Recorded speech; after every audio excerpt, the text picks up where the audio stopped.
Friends, welcome to our channel Gyan Darpan. आप सबने biology की तैयारी अच्छे से की है और केमिस्ट्री को भी आपने अच्छे से याद कर लिया है। अब दिक्कत आती है कि फिजिक्स में कि फिजिक्स करके जाएं। कई बच्चे तो ऐसे जगह फिजिक्स करके नहीं जाएंगे। बेटा बिल्कुल भी ऐसा मत सोचना, फिजिक्स उतना भी कठिन नहीं है जितना आपने सोच रखा है। हाँ, मानता हूँ इसके अंदर कुछ न्यूमेरिकल आ जाते हैं जो आपसे सॉल्व नहीं होते। तो मैं आज आपको आपके चारों चैप्टर में बता रहा हूँ, उतना इतना पढ़ के जाओगे आप, एटलीस्ट पेपर फिजिक्स का जो पोर्शन है अटेम्प्ट जरूर करोगे, छोड़ के नहीं आओगे। क्योंकि एग्जाम में देखो, आप छोड़ के तो ऐसे भी आ रहे थे, अब ये सीख के जाओगे तो एग्जाम में आपसे क्वेश्चन छूटेगा नहीं, आप जरूर लिख के आओगे। चार चैप्टर है गिनती के आपके फिजिक्स में। पहला आपका लाइट, जिसमें आपको रिफ्लेक्शन रिफ्लेक्शन पढ़ाता हूँ अभी, रिफ्लेक्शन और रिफ्रैक्शन। फिर आपका ह्यूमन ह्यूमन में क्या क्या पढ़ना है अभी आपको इसी वीडियो में आपको मिल जाएगा। इलेक्ट्रिसिटी और magnetic effect of electric current. तो आप बने रहो इसी वीडियो में, पूरा एंड तक देखना, जिससे कि आपको पूरी बात समझ में आए। और अब तक अगर सब्सक्राइब नहीं कर रखा तो सब्सक्राइब कर लो, लाइक करो, तुरंत शेयर करो, जिससे कि जिन बच्चों ने फिजिक्स छोड़ने का सोच रखा था वो भी इस वीडियो को देख के एटलीस्ट अटेम्प्ट करके आए। मार्क्स आना ना आना बाद की बात है, आप छोड़ के नहीं आओगे एग्जाम में। अभी बताता हूँ आपको लाइट में क्या करके आना है। हाँ तो स्टूडेंट, सबसे पहले आप लाइट में देखो, एक तो थ्योरी पार्ट कर लो आप। अगर आपको न्यूमेरिकल से डर लग रहा है तो आप थ्योरी पार्ट कर लो, क्वेश्चंस थ्योरी पार्ट के भी आते हैं। ऐसा नहीं कि फिजिक्स का मतलब पूरा का पूरा आपने न्यूमेरिकल समझ लिया, बिल्कुल नहीं है ऐसा। आप लाइट वाले चैप्टर के अंदर से आप सबसे पहले याद रखो, इसके अंदर रिफ्लेक्शन और रिफ्रैक्शन, इनके लॉ पढ़ के जाओ। इन दोनों का क्या पढ़ोगे आप? लॉ पढ़ के जाना है। स्नेल्स लॉ आता है रिफ्रैक्शन में, छोड़ के बताना। फर्स्ट तो कॉमन ही रहता है कि इंसिडेंट रे, रिफ्लेक्टेड रे और रिफ्लेक्टेड रे सेम प्लेन में होते हैं।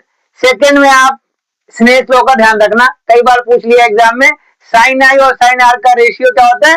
कांस्टेंट होता है। उसके बाद बात करते हो आप कि सर इसमें और क्या पढ़ के जाए, और आप पढ़ोगे रे डायग्राम। रे डायग्राम जरूर पढ़ के जाओ। इसमें देखो, इसमें कोई न्यूमेरिकल नहीं है। रे डायग्राम में आपका एक बना के दिखा रहा हूं। सपोज करो कोई आपका कॉनकेव मिरर दे रखा है और ये आपका प्रिंसिपल एक्सिस हो गया, नाप के बनाना वहां पे। तो ये आपका प्रिंसिपल एक्सिस है, ये आप एक्स वाई अपर्चर बता दो, यहां से यहां तक एफ और यहां से यहां तक सेंटर ऑफ कर्वेचर। ऑब्जेक्ट आपसे बोला, ऑब्जेक्ट रखा हुआ है कहा? बिटवीन सी और एफ। तो बताओ इसका इमेज कहां बनेगा? तो जो इमेज की बात आती है, आप ध्यान से देखना। अगर ये समझ में आ जाता है तो आपको टेंशन नहीं होगी। फर्स्ट आप इंसिडेंट रे निकालो, इंसिडेंट रे के बाद रिफ्रैक्टेड रे जो है हमेशा कहां से जाएगी? फोकस से जाएगी।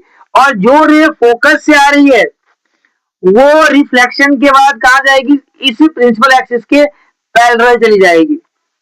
आप स्केल से बनाओगे तो कुछ सीधा बनेगा, और जहां ये दोनों रिफ्लेक्टेड रे मिले वो आपका, वहां पे आपका बना लोगे, यहाँ आपका इमेज बन गया। ए और बी आपका ऑब्जेक्ट का नाम था, ए डैश और बी डैश आपका इमेज का नाम हुआ।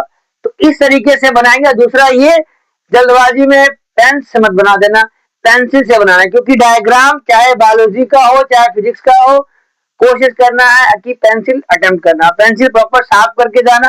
यानी कि वहीं बैठ के आप टाइम खराब कर रहे हो, तो जितना करके जाओगे यहाँ, चाहे प्रैक्टिस हो चाहे तैयारी हो, उतना वहां कम टाइम लगेगा। इसके बाद ये दोनों का कर लेना आप, रे डायग्राम किसका? लेंस का भी और मिरर का भी, ठीक है। उसके बाद अगर न्यूमेरिकल की बात करता हूं, दो एग्जाम्पल दे रखे हैं आपके एनसीईआरटी में, दो लेंस के लिए और दो मिरर के लिए, वो एग्जाम्पल करके जाओ। मतलब एक फॉर्मूला है आपका 1/v plus 1/u is equal to 1/f, ये मिरर वाला हो गया।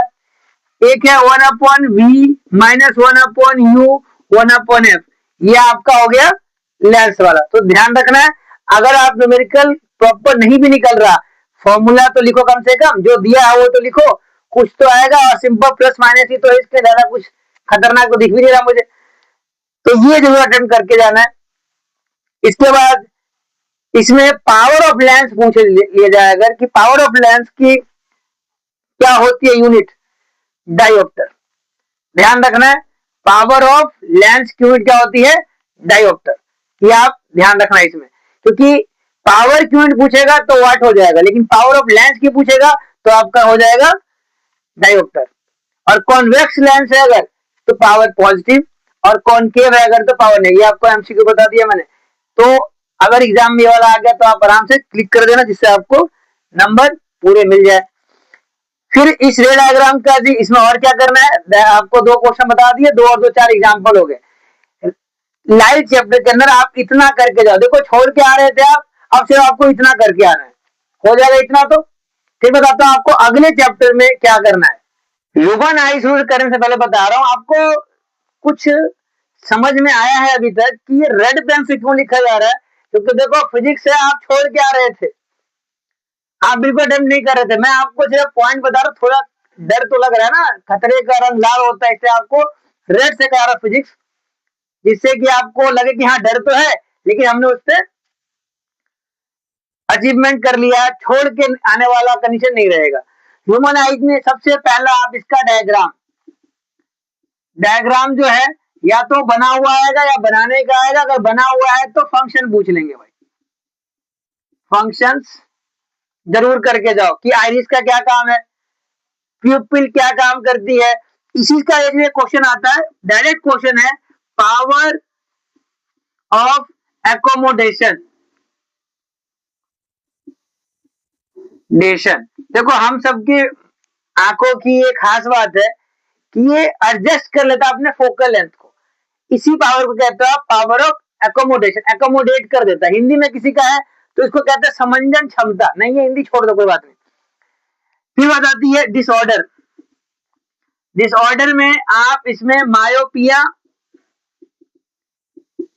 हाइपर मायोपिया जरूर करना है, करेक्शन के साथ करना कि भाई मायोपिया है, अगर किसी की आई मायोपिक आई है, उसको सही करने के लिए जी कौन सा लेंस लगवाओ इसके स्पेक्टिकल्स में, तो जी कॉनकेव लगेगा, यहाँ कॉन्वेक्स लगेगा।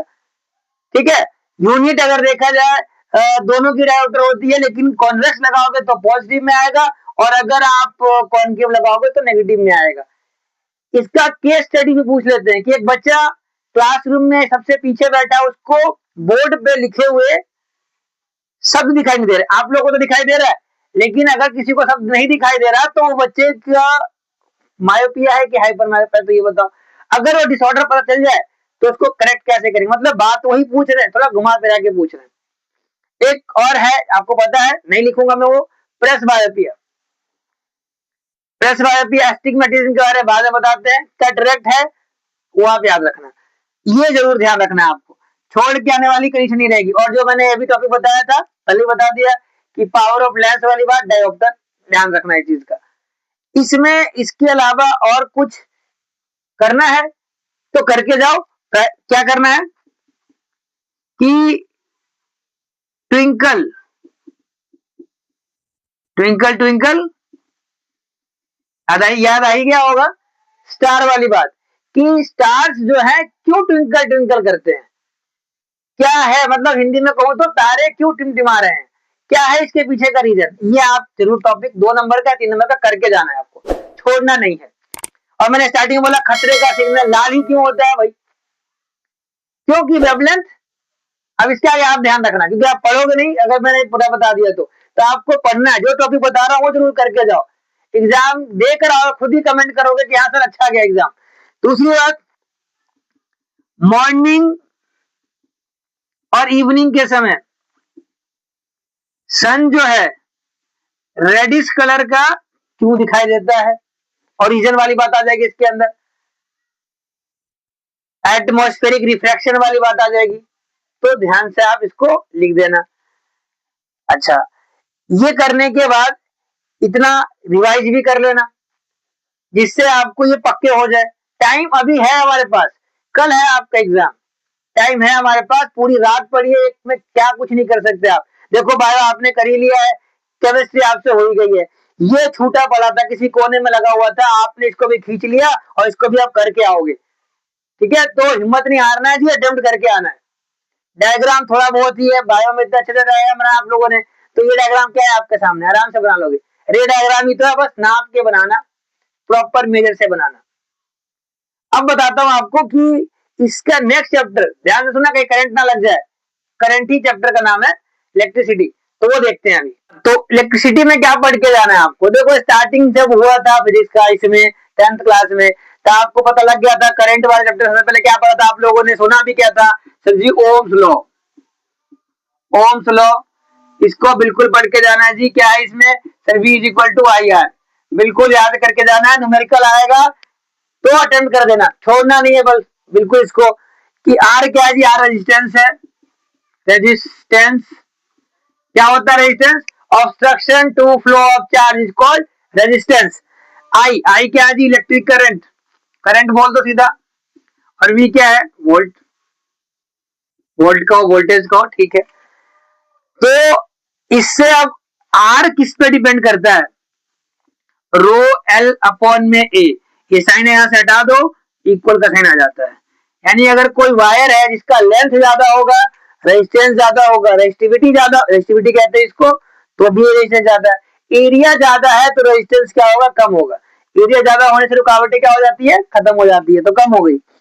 फिर आती है बात इसके अंदर जो पढ़ के जाना है आपको, मैं सिंपल बता रहा हूं जिससे आप पेपर में फिजिक्स देख के डरो नहीं। और न्यूमेरिकल अगर सॉल्व नहीं भी हो रहा है, आप फॉर्मूला पुट करके आओगे, मार्क्स मिलेंगे, स्टेप बाय स्टेप मार्क्स मिलते हैं, जरूर मिलेंगे। फिर आती है बात रजिस्टर्स, रजिस्टर्स कॉम्बिनेशन, कंबाइन करना। अगर सीरीज में जोड़ रहे हो आप, सिंपल ऐड कर दो भाई, कितना भी हो सिंपल ऐड हो जाएगा। लेकिन अगर पैरेलल में आप ऐड कर रहे हो तो 1/R1, 1/R2, 1/R3, इस तरीके से अपॉन में करके ऐड होगा, सिंपल है। रेजिस्टेंस अगर सीरीज में ऐड करना है आपको इस तरीके से, पैरेलल में कर रहा हूं इस तरीके से।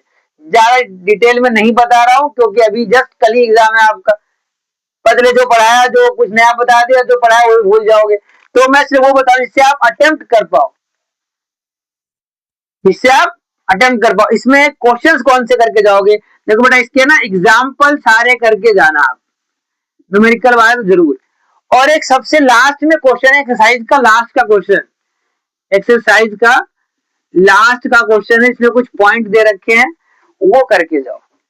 एक एक नंबर का क्वेश्चन भी अगर आ जाएगा, अटेम्प्ट हो गया आपसे और सही हो गया, वो सब आपके अकाउंट में पता चल जाएगा। तो आप छोड़ने वाले नॉवल देखो, यानी आपने देखो 2 चैप्टर तो ऐसे खत्म कर लिया, तीसरा आपको बता दिया। अब तो उम्मीद और भी बढ़ गई है, जहां आपके नंबर 50 आ रहे थे अब और बढ़ जाएंगे, 60 तक पहुंच गए होंगे, 70 तक पहुंच ही जाएंगे। एक चैप्टर बता देता हूँ आपको, फिजिक्स का ही है, जो भी छोड़ने की नौबत आ रही थी वो भी खत्म रह जाएगी। फिजिक्स का आखिरी चैप्टर है आपका इसमें, 10th क्लास में 4 ही थे, 3 आपने कर लिए, समझ भी लिए। और चौथा आपका magnetic effect of electric current. पहले क्या याद रखोगे भाई, रूल याद रख लेना। कौन कौन से रूल थे आपके, थंब वाले रूल, थंब रूल याद होगा, एक फ्लेमिंग वाला, फ्लेमिंग, लेफ्ट वाला भी याद कर लो इसका, और राइट वाला भी याद कर लो, ठीक है। कोई एक जरूर पूछ लेंगे आपसे, तो इसको छोड़ना नहीं है। फिर इसमें आती है मैग्नेटिक फील्ड लाइंस की प्रॉपर्टीज, प्रॉपर्टीज क्या क्या है इनकी, ये आपको समझना है, इसमें लिखना है। स्पेशली वो वाली प्रॉपर्टीज जिसमें ये बता रखा है कि never, magnetic field line never cross each other, ये वाला जरूर करके जाना। बाकी अगर प्रॉपर्टीज लिख देना, लेकिन इसके ऊपर अलग से क्वेश्चन पूछ लेते हैं, तो ये छोड़ के मत आना। उसके बाद इसमें डोमेस्टिक सर्किट, डोमेस्टिक सर्किट के ऊपर क्वेश्चन है, इसमें आप ओवरलोडिंग, ओवरलोडिंग एक और है इसके अंदर, शॉर्ट सर्किट, शॉर्ट सर्किटिंग कह लो। और एक अलग से बता रहा हूं, एग्जाम मिलन को नहीं आया कोई बात नहीं, फ्यूज वाला क्वेश्चन, कि फ्यूज क्या है और फ्यूज का क्या रोल है आपके डोमेस्टिक सर्किट में या किसी भी मतलब इलेक्ट्रिक सर्किट में फ्यूज क्यों लगाया जाता है, क्या इंपॉर्टेंस है इसका। ये सब टॉपिक आपको करके लेके जाना है। एक अलग सा क्वेश्चन बता रहा हूं कि बल्ब जो होता है उसका जो फिलामेंट है किसका बना होता है। अब तक आप सबको आंसर मिल चुका है, आप इतनी पढ़ाई तो की है, लेकिन फिर भी अगर आपको याद है आप कमेंट कर सकते हो कि इसका आंसर ये है। मैं आपको एक होमवर्क दे के जा रहा हूं, ये पूछ रहा हूं कि क्या फिलामेंट जो है बल्ब का किसका बना होता है और उसी का क्यों बना होता है। चलो मैं बता देता हूँ, एग्जाम है आपके, ज्यादा स्ट्रेस मत लो, बता रहा हूँ। वो बना होता है फिलामेंट टंगस्टन का। और क्यों बना होता है, क्योंकि इसका मेल्टिंग पॉइंट काफी हाई होता है, जल्दी टूटता नहीं है। ऐसे ऐसे क्वेश्चंस आप आराम से प्रैक्टिस करो, रिलैक्स होकर प्रैक्टिस करो। बहुत टाइम है, आपने 2 पार्ट खत्म कर चुके हो यार, आप अब एक ही पार्ट तो रह गया, वो भी 4 आप हो गए। आप एक बार बस आप 6 बजे से बैठो और स्टार्ट कर दो पढ़ना अपना, स्टार्ट करो, इससे आपको फायदा हो जाएगा। All the best for exam, और like subscribe and share channel Gyan Darpan. और अभी जब तक आप ये सब रिवाइज करोगे मैं आपके लिए टॉपिक बना देता हूं जिसमें क्वेश्चंस कैसे कैसे हैं फिजिक्स में, वो आपको देखने को मिलेगा। All the best.